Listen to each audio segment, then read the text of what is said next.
دین کی محنت ہے، کسی فرقے کی نمائندہ نہیں، کسی مسلک کی نمائندہ نہیں، اس میں محض اللہ اس کے رسول کی بنیاد پر سب کو سینے سے لگانے کی محنت ہو رہی۔ میں نے جن استادوں سے پڑھا ہے انہوں نے ہمیں یہی سبق دیا تھا کہ سب سے محبت سیکھو، نفرت کرنے والے سے بھی محبت سیکھو۔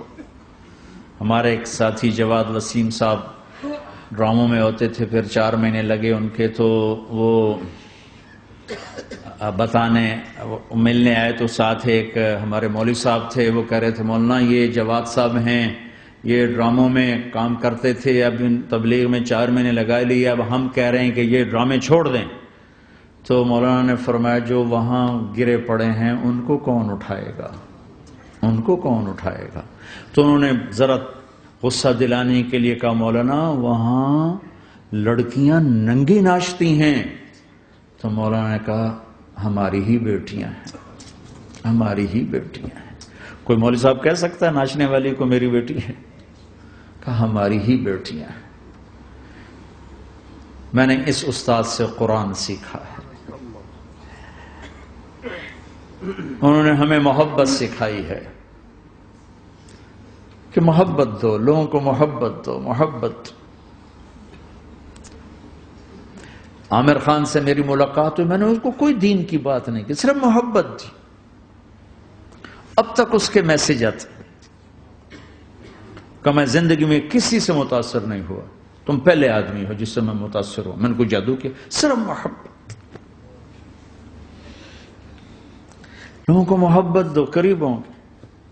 میں جب گیا بڑی مشکل سے اللہ نے، ملاقات کا کوئی راستہ ہی نہیں تھا، وہ مجھے نہیں جانتا تھا، میں اسے نہیں جانتا تھا، تو کوئی موقع نہیں مل رہا تھا ملاقات کا۔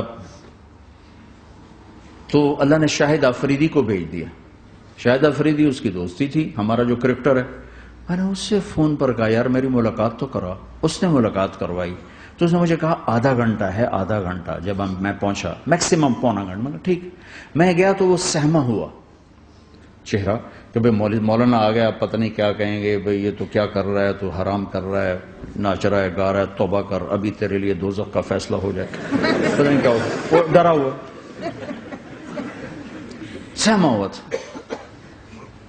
تو میرا ایک دور کالج لائف تھا، میرے اللہ نے مجھے ہدایت دی، اور میں 3 دن کے لیے میں اس دوست کو، اس کی نسلوں کو دعائیں دیتا ہوں جو مجھے زبردستی پکڑ کے لے گیا۔ نہ میرا تبلیغ سے کوئی تعلق، نہ واسطہ، نہ میں کوئی ان سے متاثر۔ ایک لڑکا تھا، بنگالی تھا، گشت کرتا تھا، لیکن میں اس سے ذرا متاثر نہیں ہوا۔ میرا دوست متاثر ہو گیا تھا، تو میں تو ان کے قریب سے نہیں گزرتا تھا۔ تو وہ اور میں اسکول میں اکٹھے آ رہے تھے، کالج میں اکٹھے آ رہے تھے، تو وہ متاثر ہوا، وہ 3 دن کے لیے جا رہا تھا، تو مجھے بتائے بغیر میرا ہاتھ پکڑ کے لے گیا، مجھے کام ہے چلو میرے ساتھ، اور میں اس کو انکار نہیں کر سکتا تھا، یہ میرا اس کا تعلق تھا۔ اب بھی اسی طرح بھائیوں جیسا تعلق، میں اس کا احسان ماں، مجھے زبردستی لے گیا۔ ہمارے پنجابی کی مثال ہے کبے نو لت لگی، اس سیدھا ہو گیا۔ وہ جو ہوتا ہے ہنچ بیک ہوتا ہے نا، اس کو کسی نے لات ماری تو سیدھا ہو گیا۔ مہربانی بھائی تیری لات سے میں سیدھا ہو گیا، تو مجھے تو وہ کبے والی لت پہ گئی۔ تو اللہ نے مجھے اس طرف لگا دیا۔ اور جب میری کالج لائف، میں نے کالج کا بہترین سنگر تھا، اسکول کا بہترین، یہ جنید جمشید کیا ہے جو اس زمانے میں یہ سارا کو اٹھایا میں نے سارا کیا ہے۔ تو اب وہ بیچارہ ایسے بیٹھا ہوا، تو میں نے اس سے بیٹھتے فلموں کی باتیں شروع کر دی۔ اور تھوڑی دیر بعد کہ میں نے محسوس کیا کہ فرام 60 to 72 جو فلم انڈسٹری کو جتنا میں جانتا تھا اتنا وہ نہیں جانتا تھا۔ تو اس کے اوپر میرے علم کا روپ پڑ گیا، اس کی لائن کا علم تھا نا۔ تو حیران پریشان، یہ واز تو ہو رہے، تو کبھی دلیپ کمار کی باتیں شروع ہو گئیں، کبھی راج کپور کی شروع ہو گئیں، اور کبھی محبوب صاحب شروع ہو گئے، کبھی مدن موہن شروع ہو گئے۔ وہ آدھا گھنٹہ تو یوں ہی گزر گیا۔ تو آدھے گھنٹے کے بعد میں نے کہا جی ہمارا تو ٹائم اوور کا نہیں، اٹھیں چلے ادھر چل کے بیٹھتے ہیں۔ میں کھانے کی ٹیبل پر تھے تو وہاں جا کے بیٹھ گئے، پھر وہیں باتیں شروع ہو گئی۔ جب اس کا سارا خوف دور ہو گیا اور ریلیکس ہو گیا، اس میں پونے گھنٹے سے 50 منٹ گزر گئے تھے، تو پھر میں نے کہا عامر بھائی آپ حج پہ آئے ہیں، اگر آپ اجازت دیں تو آپ کو اپنے نبی کا حج سنو۔ کہنے لگے ہاں جی ضرور سنائی. پھر میں 1.25 گھنٹہ بولتا رہا اور وہ ایسے کر کے یہاں سے وہ یوں نہیں ہوا. 1.25 گھنٹہ ایسے بیٹھ کے یوں سنتا, ہلا نہیں اپنی جگہ سے. لوگ محبت کے بھوکے ہیں, تم فتوے دینا شروع کر دیتے. جنید جمشید کے بارے میں مجھے پتا چلا کہ ساتھی اس کے گھر کھانا نہیں کھاتے کہ حرام کمائی. تو وہ بہت ڈس ہارٹڈ ہے. نیا نیا تبلیغ میں آ رہا تھا. میرا آگے کہیں سفر تھا, جماعت میں جا رہے تھے, کراچی سے آگے جانا تھا. تو میں نے اسے فون کیا کہ میں آ رہا ہوں, میں کھانا تیرے گھر کھاؤں گا. تو وہ کہنے لگا میرے گھر؟ میں نے کہا ہاں تمہارے گھر. پھر کہنے لگا میرے گھر؟ میں نے کہا ہاں تمہارے گھر. کہا واقعی میرے گھر؟ میں نے کہا ہاں واقعی تمہارے گھر. کہا یہ تو میرا تو گھر تک کوئی نہیں کھانا کھاتا, کہتے حرام ہے. میں نے کہا میں اتنا بڑا مولوی نہیں ہوں, میرا گزارا ہو جائے گا.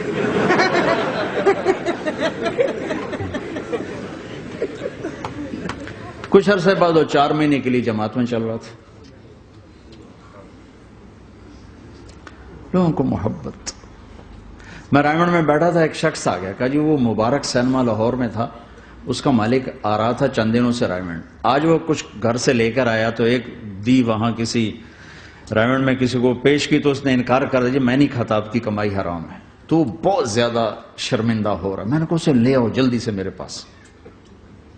وہ اس کو لے کر آئے تو میں نے کہا جی کیا نام ہے؟ کہا جی ہارون. کیا کرتے ہو؟ تو اس نے سر یوں کرنا, مجھے چھوٹا سا بزنس ہے. میں نے کہا کیا بزنس ہے؟ چھوٹا موٹا بزنس ہے. میں نے کہا بھائی بتاؤ تو صحیح. کہ سینما ہے. سینما ہے. میں نے کہا کون سا سینما؟ مبارک سینما. مبارک. میں نے کہا مبارک؟ ہاں وہ جس میں شمع پروانہ میں نے دیکھی تھی وہ مبارک صاحب اس کے جو اونر تھے, پہلے ان کی فوٹو آتی تھی, مر گئے تھے وہ, ان کا سیڈ میوزک چلتا تھا, بعد میں فلم چلتی تھی. وہ مجھے ایسے دیکھنے لگا کہ یہ کیا کہہ رہا ہے. اور میں نے اسے یوں دوستی لگائی. دن کے بعد دیکھا تو اتنے بڑی داڑھی کے ساتھ 4 مہینے لگا.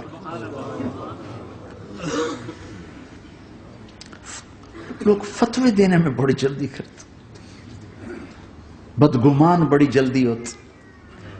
کسی میں 100 خوبیاں ہوں, ایک کمی ہو, ساری پہ کانٹا پھیر دیتے. میں اپنے ڈیرے میں تھا, ایک انجینئر پڑھا لکھا بڑا آ گیا. تم تبلیغ والے منافق ہو, تم تبلیغ والے جو ہے اوپر سے کچھ ہو اندر سے کچھ ہو, یہ کرتے یہ کرتے یہ کرتے. شروع میرے ڈیرے میں تھا, مجھے بولنا نہیں تھا, میرا مہمان تھا. مہمان تو جوتا بھی مارے تو ہمیں سہنے کا حکم ہے. میں چپ کر کے سنتا رہا. جب وہ سارا کچھ بول بیٹھا تو میں نے کہا بھائی صاحب اللہ تعالیٰ نے پرفیکشن نہیں مانگی, کاؤنٹنگ کہا ہے. کاؤنٹنگ کروں گا. 100 نمبر نہیں مانگے, کہا ہے میں کاؤنٹنگ کروں گا. اگر تمہارے 51 ہوئے تو باقی معاف کر دوں گا. تو جو گناہ عیب ثواب آپ بتا رہے ہیں, ممکن ہے اللہ معاف کر دے ان نیکیوں کی وجہ سے جو تبلیغ والے کر رہے ہیں. اور کسی کو برا کہنا یہ اپنے برا ہونے کی پہلی نشانی ہے. میرے نبی نے فرمایا کسی کے برا ہونے کے لیے یہی کافی ہے کہ دوسرے کو برا کہے. یہ میں اسے نہیں کہا, یہ ویسے آپ کو بتا رہا ہوں, اس کو یہ میں نے نہیں کہا, آپ سے عرض کر رہا ہوں کہ میرے نبی نے فرمایا کہ کسی کے برا ہونے کے لیے اتنا ہی کافی ہے کہ دوسروں کو برا سمجھو. میں نے کہا اللہ نے کاؤنٹنگ رکھی ہے, کاؤنٹنگ. اور میں نے کہا یہ جو حکومت پاکستان ہے یہ کوئی اتنی اچھی حکومت نہیں ہے, لیکن یہ بھی اپنے رعایا کے لیے اتنی رحم دل ہے کہ جو لڑکا 33 نمبر لے اس کو پاس کر دیتے ہیں. 67 نمبر نہیں لیے کوئی بھی نہیں کہتا کہ تو فیل ہے, سب کہتے تو پاس ہے, تو پاس ہے, تو پاس ہے. فیل ہونے کا تانا کوئی نہیں دے سکتا, پاس ہے. ٹھیک ہے. میں نے کہا اللہ اس حکومت پاکستان سے کروڑوں گنا زیادہ مہربان ہے. پتہ نہیں کون سی نیکی پہ مہربان, اگر جاؤ. لیکن جو کہ مزاج بن گیا ہے تنقید, یہاں تک ایک کہنے لو جی دیکھو جی نور جہاں 27 رمضان مر گئی, شب قدر مر گئی. میں کہا اللہ تے کیس کرو ہن, جا اللہ تے مقدمہ کرو. بھائی نور جہاں 27 رمضان کو کیوں مر گئی؟ 27 رمضان کو کوئی آدمی اپنی مرضی سے مر سکتا؟ اتنی مقدس رات، اتنا مقدس دن، تو کوئی بات تو اللہ کو پسند آئی جو اس کی موت دی؟ لیکن ہماری عادت بن گئی ہے کمیاں پکڑنا، ٹانٹنگ کرنا، چھلنی کر دینا سینہ. اپنے اب دھن دھنیے اپنی دھن، تجھے کیوں فکر ہے اے گل دلے صد چاک بلبل کی، تو اپنے پیرہن کے چاک تو پہلے رفو کر لے. کیوں اوروں کے عیب دیکھ دیکھ خود بھی اپنے غیظ و غضب میں اور اپنے حسد کا شکار اور کبھی بغض کا شکار؟ ارے اندھے بن جاؤ گا، مجھے کچھ نہیں نظر آتا، میں صرف میں صرف خوبیاں دیکھوں گا، عیب نہیں دیکھوں گا. لوگوں کو قریب کرو، پیار کرو، محبت دو. بیوی خامند کو محبت دے، اظہار کرے. خامند بیوی کو محبت دے، اظہار کرے.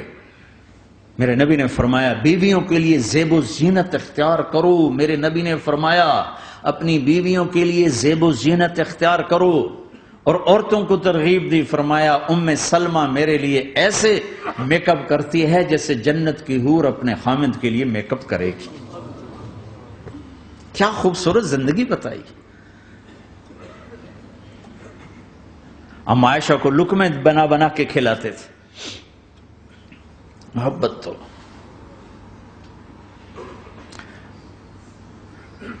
2 گھنٹے کی ملاقات کے بعد جب ہم نکلے تو نیچے تک چھوڑنے آیا عامر خان. حج کے بعد میں نے کہا ایک ملاقات اور ہو جائے گا، ضرور ہوگی.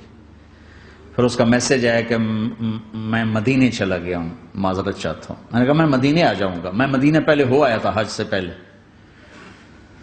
تو اس نے کہا کہ آپ 14 تاریخ کو آ جائیں، 4 سے 6 کا ٹائم میں نے آپ کے لیے رکھا ہے. تو میں، جنید اور ایک اور ساتھی ہم دوبارہ وہاں چلے گئے 4 بجے. 4:15 ہم اس کے ساتھ ہماری شوٹنگ شروع ہوئی. 4:15 سے 10:15 تک 6 گھنٹے مسلسل. اور اس کے ماتھے پہ ذرا نشان نہیں آیا کہ میں بور ہو رہا ہوں. اور اس کے بعد ہم اٹھے، اس کا جی نہیں چاہ رہا تھا کہ ہم اٹھ کے چلے جائیں. محبت. پھر ایک امتحان پڑ گیا. میں اجتماع میں تھا رائمنڈ کے پچھلے سال. اس کا میسج آ گیا میری فلم تلاش آ رہی، اس کی کامیابی کی دعا کرو. چنگی بڑی. میں کہا اب کیا کروں؟ جواب دینا بھی ضروری، دعا بھی نہیں ہو سکتی، کیا کروں؟ تو جب وہ میسج آیا تو میرے سامنے کوئی 10-12 علماء بیٹھے تھے. میں نے کہا بھائی یہ میسج ہے، اس کا جواب دو. کہا جی یہ ہمارا فیلڈ نہیں تمہارا ہے، تو ہی جواب دے. میں سارا دن سوچتا رہا، مجھے کوئی جواب سمجھ میں نہیں آیا کہ جان بھی بچ جائے، جواب بھی چلا جائے. پھر اگلا دن بھی گزر گیا، مجھے کچھ سمجھ میں نہیں آیا. میں عصر کا وضو کر رہا تھا، ایک دم اللہ نے ایک مضمون دل میں ڈالا. تو میں نے فوراً بیٹھ کے اس کو میسج کیا کہ عامر بھائی، جو کریٹو ہوتا ہے نا ذہن، یہ اللہ کسی کسی کو دیتا ہے. تخلیقی ذہن یہ اللہ تعالیٰ کسی کسی کو دیتا ہے، ہر ایک کو نہیں دیتا. اور یہ اللہ کی بہت بڑی عطا ہوتی ہے. اور میں نے تمہارے ساتھ جو وقت گزارا اس میں نے دیکھا کہ اللہ نے تمہیں تخلیقی ذہن دیا ہے، تم کریٹر ہو. اور جو لوگ اس ٹائپ کے ہوتے ہیں وہ کامیابی ناکامی کی پرواہ نہیں کرتے، وہ اپنے کام سے کام رکھتے ہیں. آپ کا بھائی. تو فوراً اس کا میسج آیا آپ ٹھیک کہہ رہے ہیں، آپ ٹھیک کہہ رہے ہیں. بات ہو گئی. پھر میں تھا ہانگ کانگ. میں نے وہاں سے اس کو میسج کیا، دیکھو کسی مصروف آدمی کو براہ راست فون نہ کیا کرو، میسج کیا کرو کہ میں آپ کو فون کر سکتا ہوں، چونکہ میں اس کا بہت ستایا ہوا، بہت ستایا. اللہ کا فضل ہے میرا اکثر وقت مصروفیت میں ہوتا ہے. فون کرنے والے کو کیا پتا کہ میں کس حال میں بیٹھا ہوں. اور جب میں فون نہیں اٹھاتا ہوں تو مجھے فوراً فتویٰ آتا ہے متکبر ہو گئے ہو. میں وزیر اعلیٰ نہیں اس لیے میرا فون نہیں اٹھا رہے ہو. میں سعید انور ہوتا، جنید جمشید ہوتا، میں شہباز شریف ہوتا، میں پتہ نہیں پرویز الہی ہوتا، تو پھر تو تم میرا فون اٹھاتے. اس قسم کے میسج آتے ہیں پھر جو انتہائی تکلیف دہ ہوتے. کسی کی جو ذاتی زندگی ہے وہ اس کو اللہ نے حق دیا ہے، اس میں انٹرفیرنس جو ہوتی ہے کہ میں کسی کی بات سنوں نہ سنوں، اللہ نے مجھے حق دیا ہے. پھر خاص طور پر آپ فون کر رہے ہیں، آپ کو کیا پتا کہ اگلا کہاں بیٹھا ہوا ہے. اور اس نے بہت لوگوں کو بد اخلاق بھی کر دیا ہے، بدتمیز بھی کر دیا ہے۔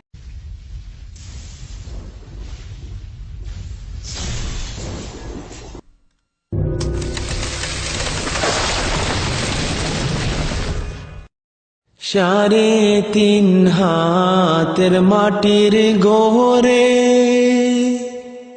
নতুন বাসর সাজাইয়া, সাড়ে তিন হাতের মাটির গহরে নতুন বাসর সাজাইয়া,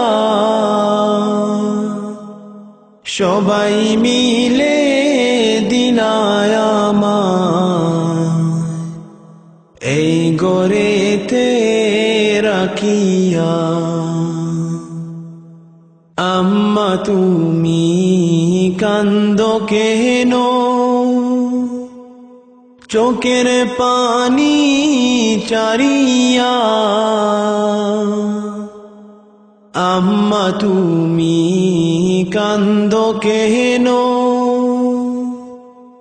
বিলাপ জারি করিয়া। কত আদর করছ আম্মা, কুলে কাকে রাখিয়া।